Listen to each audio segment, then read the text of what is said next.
Hello, and thanks so much for joining us. I'm Carol Jenkins. The program is Black America. Today, we'll talk about an aspect of African American health that affects 1 in 13 Black babies in America, sickle cell trait. The full-blown, extremely painful disease affects 1 in 365 Black babies. With us to talk about sickle cell disease and a lot more, actor Sean Ringgold and his son Parker Todd, who is an advocate for children with sickle cell, and the author of The Adventures of the Sickler. I have my copy. Thank you, Parker. We're both holding, but you don't have to hold it through the whole show, although you're entirely welcome to. Thank you. Should I hold mine too? Sure. Okay, great. When I said I want a copy of the book, he said, "This is yours. This is for you." So thank you both so much for being. Thank you for having us. For being with us today. Parker is the expert. Sean, you're the expert dad in this. I try. Right. So tell us a little bit about writing the book. You have sickle cell disease. You're 14 now. You wrote the book when you were 11. Yeah. So talk a little bit about how that happened. Well, when I was 11, I was pain crisis free for 2 years, and with those 2 years, I wrote this book to inspire and motivate kids in the hospital with other diseases. So yeah. Right. So this is the sickler who, conquers the pain and recovers to fight another day and, helps other people, while doing a really true hero. That's right. So you had a couple of years of crises, of really bad pain. Yeah. Because we should say that, and I will say that I have sickle cell trait, as does my daughter, and as do 2 of my 3 grandchildren. So we are aware, of the circumstance of there are not that many symptoms when you have the trait, but when you have the full-blown disease, there are terribly painful crises that they're called, where where you in fact had to be hospitalized. Yeah. For it. Yeah. Being hospitalized, not the best feeling. Feel weak. I feel out of my element. So I try my best to do what I can to get strong and out of the hospital. And with this book, really trying to motivate other kids and get them out the hospital too. Yeah, you were telling me that there are some other kids in your school. You're a freshman in high school now. Other kids who have sickle cell, and you share your experiences with them. Yeah, I talk to them and check in on them. We'll check in on each other, like, oh, your eyes are yellow, go drink some water, or something like that. So I try to talk with them and check in on them every here and there. What do you say to the kids? Well, I ask them if they're having any pain or if they're feeling okay, if they took their vitamins in the morning and stuff like that. So. Right. And do they usually? Are you a good follower of taking your medicine and? See. Dad has a comment on that. Right. My dad? So it's vitamins you have to take, and you're also on a special medicine. Folic acid. There you go. Folic acid, which will. Had one this morning. Good, I'm proud of you. Thank you very much. Right. A powerful dose of folic acid, because many people take it just as a part of their vitamin routine. Yeah. But folic acid it helps with the crises. It helps keep the pain. Yeah. Away. Yeah. And so you do it religiously, right, Parker? I don't tend to do You believe it in God, Parker, don't you? every single Honesty. day. Honesty. So, not every day, but every here and there. I'm working on it. Every 2, 3 days. Right. So, Sean, talk to us about your experience being a parent of a child. It's very humbling. Yeah. Not having sickle cell disease growing up, you learn not to take certain things for granted. Because, when you have children, you say, oh, I want to have a boy or girl. You just want healthy children. Mm-hmm. You start to have compassion and empathy for people when you start going to these children's hospitals. When you start seeing kids that are hardly ever out, I got great company that right now. aren't in a position to walk and to go to school, and they're basically in and out of the hospital. Say it again? It's absolutely, You're getting what? it's it's humbling to see that. And It's getting strong. I mean, I do motivational speaking, so when I went to the hospitals and I saw the parents and I saw the children, I would try to talk to them, motivate and encourage them, and try to make them feel good and engage with the children. But then it also made me say that there are kids that are going through a lot worse than what he's going through and have a lifespan that is much shorter. So I am truly grateful to God that every day that we have him here and his work and the book and trying to motivate and inspire other children, I'm extremely proud of him. Sometimes when he doesn't do what I need him to do, I want to just, but I'm hard on him because we don't believe in making excuses for one another. We're responsible, and that's what. I love the banter between the two of you in the green room, back and forth. You were talking about, These kids talk back all the time. He wants his own bathroom. Yeah. Special for the, I'll rent it. And what did I With tell what you? money? With my money? No, but what did I tell you about Yeah. my 34-year-old son this morning? I had to say, Mike, I need to get in that bathroom. So I would agree. It's something to work for. But you're going to be so wealthy by being a published author. You have another book that you've worked on. Talk to us a little bit about that. It's Working a on it. different subject. Can Yeah. I get my percentage? Please? I'll think about it. Anyway, so the book 2 is about bullying, and I want to tackle this subject because myself has been bullied. How old were you when you were bullied? I was bullied in 8th grade, so right before freshman year. So last year you Yeah, were the last year I victim was of bullying. Yeah, right? I was a victim, and it's not a good feeling, and we need to raise awareness for that too. So, I'm trying to have little Sickler here tackle that. So the situation. Sickler is tackling bullying. Yeah. What are the techniques that you're sharing? Techniques. How do you handle a bully? I wanna show people how painful they can make someone feel when someone does bully someone, and I just want people to realize oh, I was doing that to that kid, and that's really not a good thing to do. I want people to see what it actually means to be bullied. What I always try to help him understand is usually kids that bully other children, it starts with inside the household, the family. Either they see something going on between the mother and the father, they're possibly being abused or hurt within their own family structure, and they need an outlet, and unfortunately they will direct that towards someone who can't speak for themselves or who won't stick up for themselves, and it makes them feel empowered by doing that. I told him, because I don't believe in letting anyone physically hurt you or assault you, that you have to defend yourself by any means necessary.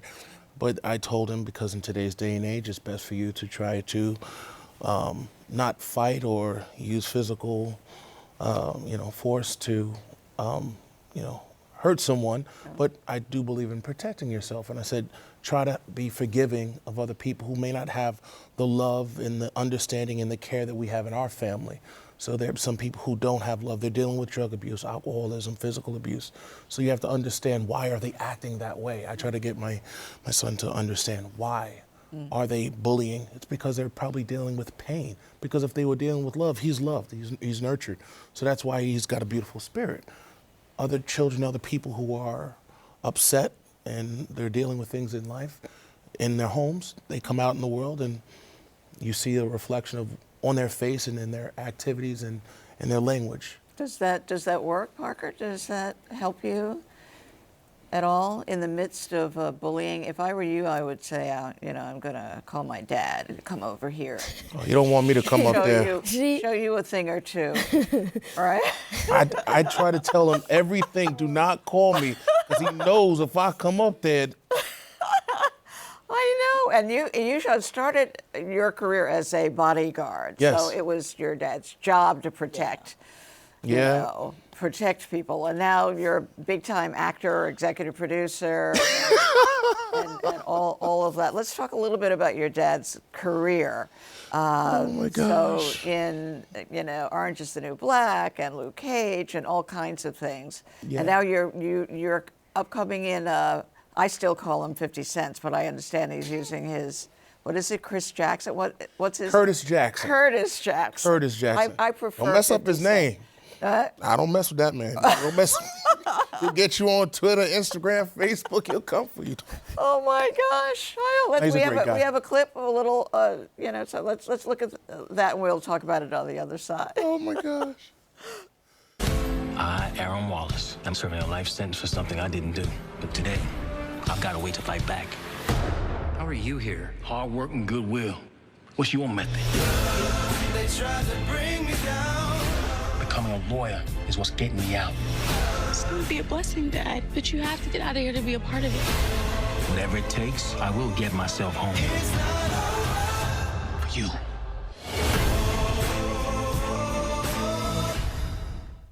Looks good. Now, I'm the excited. the part that you play is. I play a correction officer named Huey Cornell, and you're gonna have to watch and see. I can't tell you what I'm doing or how I'm doing it, but all I can tell you is February 11th, 10 o'clock, ABC. You have to tune in. Are you a good guy or a bad guy?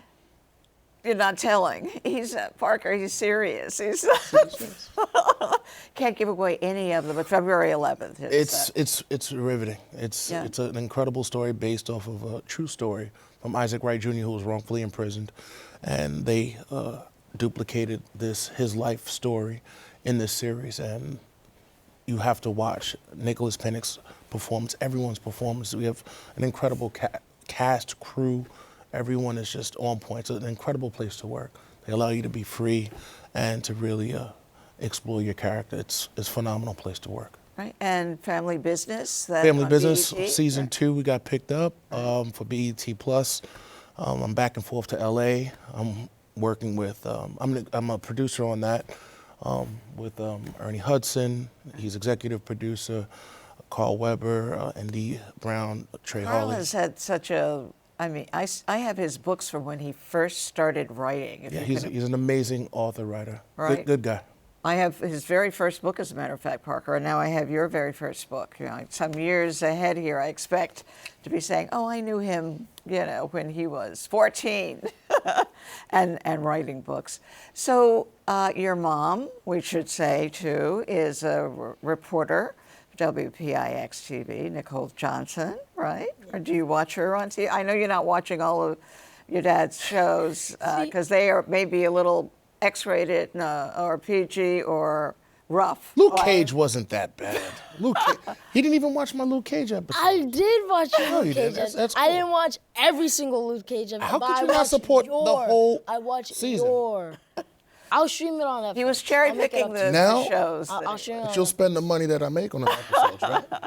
So do you watch your mom on TV? Yeah. I how do I say? Not every single day, but I try to. Yeah. Right. Well, does she get some gruesome Just stories yeah, to just cover? to catch up on the news. Right. And she works with a friend of all of ours, McGee Hickey. McGee Hickey, yes. Over there at Channel 11. Great work. So tell me about life. I want to go back to, I know that you're doing a lot of philanthropic work with organizations. You mentioned going to the hospitals. Now, do you have time in your busy freshman year of high school schedule to do that kind of thing yet? Like advocate. Right. I mean, I haven't done it. Last year you did a lot of work. Yeah, last year in 8th grade because the school that I went to, Ella Baker, I was fortunate to have that school because they let me do the work that I was doing, but also succeed in my schoolwork. I'm still getting the hang to my new high school, So More work, a heavier load of work. So it's hard for him to have that leisure time that he used to do in reference to his philanthropic Yeah, what's work. What's the toughest subject? toughest subject, I'm going to say algebra. Oh, you know what? Yeah, my confusing. granddaughter's doing that now too. Her mother is staying up all hours of the night trying to help, with the algebra situation. Who does the I can't even remember an algebra equation. I just know how to count, subtract, and make deposits, and I try not to make that many withdrawals and invest. Right. So for there have been in the sickle cell front some really amazing breakthroughs that they now have, I believe, 4 patients for whom the disease seems to have been cured. It's erased. There's no, no trace of it. And, I think that, as, a part of a family that has to worry about, and we should say, that what this means, that if I have, before I had a child, before I got married, actually, my best friend had us both tested to see if we had the trait, because if you both have the trait, that raises the likelihood that you will have a child. It's not absolutely certain, but it raises the chances that you will have a child. So it presents for all African Americans, because so many have the trait, this is like being aware of your partners, whoever could,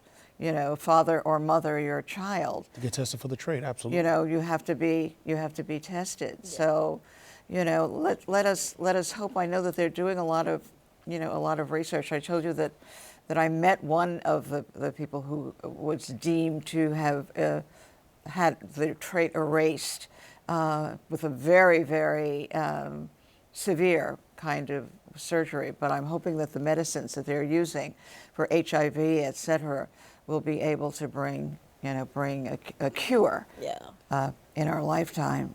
Your mouth to God's ears. Right, right. So tell me about the organizations that you want us to follow.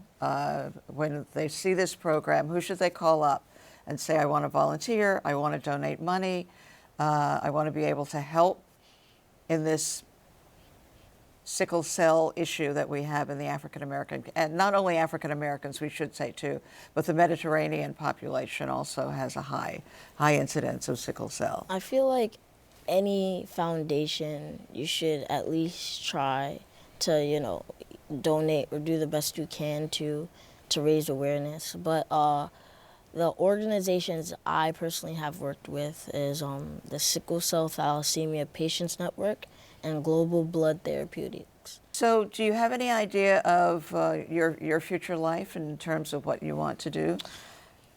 Still deciding. Right now it's writing. But what else? Talk about it. You have sports? You have no sports. Yeah. I used to play baseball, like Little League, but not anymore. No. Your other interests? Other Your passion, interests, Parker. passions. I like playing video games. Thank you. Video games. Yeah, I good. enjoy it. And you're good? You're Yeah, good? I enjoy playing video Are you games. one of those kids where someone has to bang on the door to say, come out of there? Yeah, that's a question for Dad. Yes. Dad can answer that question. He can be on that computer. Look, he's extremely smart. When I'm telling you extremely smart with computers, like the printer at home, it used to be mine where it was connected to my phone. Now, every night I have contracts and things that I'm doing, I have to call him and say, Parker, I just emailed you, because he manipulated the printer to where I can't even log on with the networks anymore. At least, he's really good. He's really good. At least What? we communicate more. Because you would just go in, print it, come right out. I understand, but what are you usually doing when I come inside the room? What are you doing? Video games. And Or- do you even or acknowledge, laying do you down. even see that I'm there? Or laying down, yeah. I hear my door open, I'm like, He's on the "Hey, phone Dad." for hours with his friends. Let's talk about the phone bill. I love this. Let's talk about the phone bill with this father, son. online streaming stuff. But What wait, phone bill? Parker, did you? What phone bill? You tell him about the kid who won, a gazillion dollars playing Fortnite, or Oh, I think it was $3 million. $3 million. Yeah. So there What you did I go, get you for Sean. Christmas? Come on. What did I get you for Christmas? And Xbox. Yeah. But you So don't want to watch my appreciate it. Luke Cage episodes, right? So, Sean, talk to us about your future. Moving into executive producing, are you moving into directing as well? I don't know about that as of yet. There's a long way before I get to directing. Executive producing, I used to do sales and marketing many, many years ago with, you remember Amway? Prepaid? Sure, I do those remember Amway. So honestly, I don't think if it wasn't for those companies back in the day, I wouldn't be an actor today, because the level of rejection that you have to take in as an actor, that's why most people quit. It's one of the hardest industries to succeed in. So I do a lot of reading. You know, How to Win Friends and Influence People, Dale Carnegie. The Magic of Thinking Big by Dr. David R. Schwartz. How to Win Friends and Influence People by Dale Carnegie. Tons of books. Pulling Your Strings, Your Own Zones, Wayne Dwyer, Zig Ziglar. I'm a very big advocate for sales, marketing, self-help, personal development. And it's those things that have helped me become an actor and to, take on doing sales. And when you're an executive producer, you raise money. So like the last film that I was on, I had to raise quite a bit of money, and I had to What's take quite a in bit for $1 million. You had to raise $1 million. $1 million. Right. It was not a game. I'm talking mostly at night and day, getting on the phone, calling my certain celebrities, executives, businessmen, sending them over a deck, showing them exactly what their returns are going to be, and And this sales. film is called Hold On. Hold and on. So It was a lot of work. A lot of people they can't even fathom the work that goes into Sure. a film. And nothing can get done without money. This has to be funded, right? At the end of the day, everyone needs to be paid. Your cameraman, everyone. So it's a lot of work and it's a lot of pressure. And for some reason, I work really good under pressure, and I love rejection. You love rejection. I love it. I feel my way to success. A motivational speaker, right? No, I really love it. Rejection, you love it? Most people will do anything in their lives to stay away from it, not to even feel it, because the fear represents false evidence appearing real. They say, do the thing you fear and the death of fear is certain. It's true. Most of the time after you accomplish what you want to do, it's not even a big deal anymore, is it? You already did it. You already jumped over that hurdle. And I try to do the same thing. Is he giving me a motivational speech Maybe. right at this very minute? Maybe. Am I Can you being feel motivated? it? Can you feel it? Can you feel it? I see it in your eyes. Come on. I on. feel it. I feel it. All of that rejection, right? And the executive producing, it's changed my life, because now other people are trying to bring me onto their project saying, hey, Sean, we need the money to get this, or you have a lot of resources, permits, things going on in the city, a lot of different actors, and to be able to reach out to different actors to play roles. Yeah, but there have been some complaints from directors and producers of color who've said that investors of color are not stepping up the way they should. Your thoughts on that? I can agree. Yeah, you agree? I can agree, but I believe in numbers. I don't. They say no one person stops the show, and I will continue. I will drive through you. I will keep going, keep calling, and then once you win and you have a successful project, then all of a sudden everybody wants to jump on board. And that's just the way it is with life. Most people don't want to take a risk with someone who's an unknown. Only when they're successful, then they want to jump on the gravy train. Yeah, we noticed that some of the award shows recently first we had some progress that people of color were being nominated and winning, and now we seem to be, falling back on that. Is that something that you keep track of, who's winning the awards and who's getting nominated, and is that in your mind? I should care more about it. Unfortunately, sometimes I know that there's a lot of bias nonsense that's going on, and I don't want to get consumed with it. I try my best to, whatever I'm producing or whatever I'm working in, I try to do the best work that I can to bring the best performance that people can relate to when they watch it on TV. There are many people who are incredible actors, but they'll never get the accolades for it. But people who know can say, wow, that person is fantastic. They'll never get an Oscar or an Emmy, but people know their work because of what they bring to the table. So Parker and Sean, we usually ask our guests to give us a comment on to finish the statement, the power, the strength of Black America is.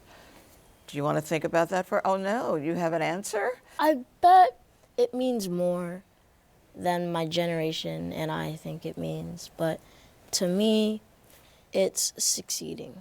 It's succeeding. Yeah. The power, the strength of Black America is the ability To succeed. having succeeded, Yeah. right? Yeah.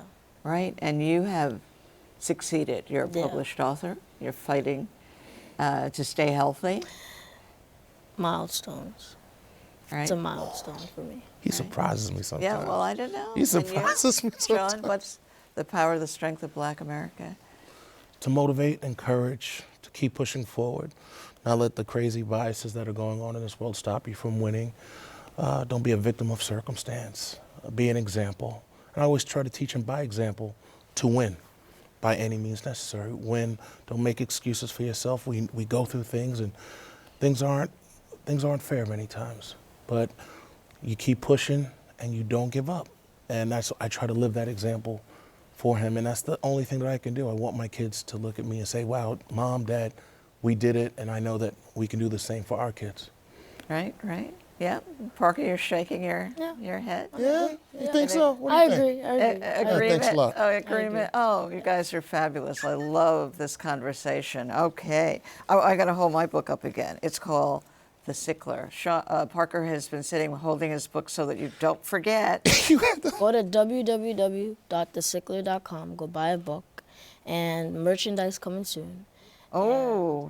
Go follow me. Capes? What's coming? Capes, cups, what? That's a good Cups. idea, the capes. We never thought about that. Thanks. Oh, see? 5%, I got you. Up 5. Great. T-shirts, hoodies, Right? hats, cups, keychains. No one uses keychains. And the address again is thesickler.com. www.thesickler.com. Or follow me on Instagram at Sickler the Hero. Sean and Parker, thank you both so much Thank for you so being much for with having us us. today. What a pleasure. Thank you, Parker. And thanks to you all out there as well. They're still complimenting each other. That's great. The program is Black America. I'm Carol Jenkins, and we will see you the next time. Thanks for being with us today. And thank you guys so much. Oh, thank you.